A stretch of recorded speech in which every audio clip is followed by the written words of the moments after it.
symbolism. Tongue removal was common for those accused of blasphemy or heresy. Executioners used red-hot tongs to rip out or maim the tongue, silencing the condemned forever.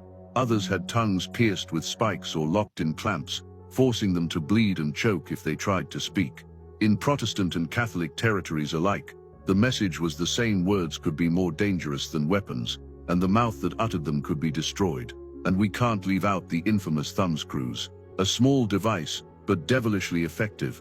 Iron bars with screws would be tightened around fingers or toes, crushing them slowly. Bones splintered, nails ripped off, blood seeped out. Victims screamed not from immediate death, but from the unbearable tension of knowing exactly what was coming with every turn of the screw. It was used for confessions, and unsurprisingly, people confessed to anything once their fingers were turned into pulp.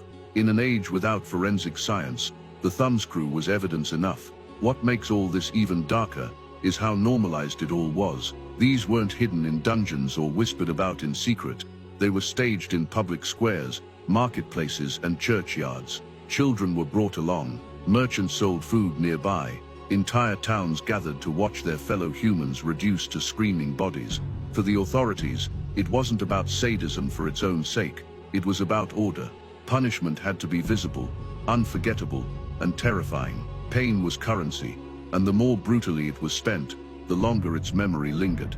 Yet for all their variety, one thread connected them: survival was never really an option. Whether you were branded, broken, boiled, or burned, the punishment followed you, in scars, in shame, or in the earth itself. The 16th century wasn't just a time of discovery and empire.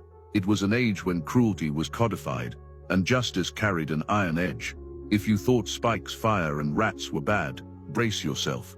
The 16th century also had punishments so grotesque, they sound almost impossible, yet records confirm them. Let's start with one of the most stomach-turning: sawing. Picture this. You're tied upside down by your ankles, legs spread. A long wooden saw is brought out, the kind usually reserved for cutting timber. But this time, the log is you. Executioners would begin sawing between the legs, gravity ensuring you stayed conscious for as long as possible. Blood rushed to the head, keeping the brain alert even as flesh and bone split apart. In some regions, the sawing continued only halfway, leaving the victim to die slowly. In others, it went all the way through. Crowds didn't just watch, they applauded. Sawing was theater, and the condemned was the unwilling star of the most gruesome play imaginable.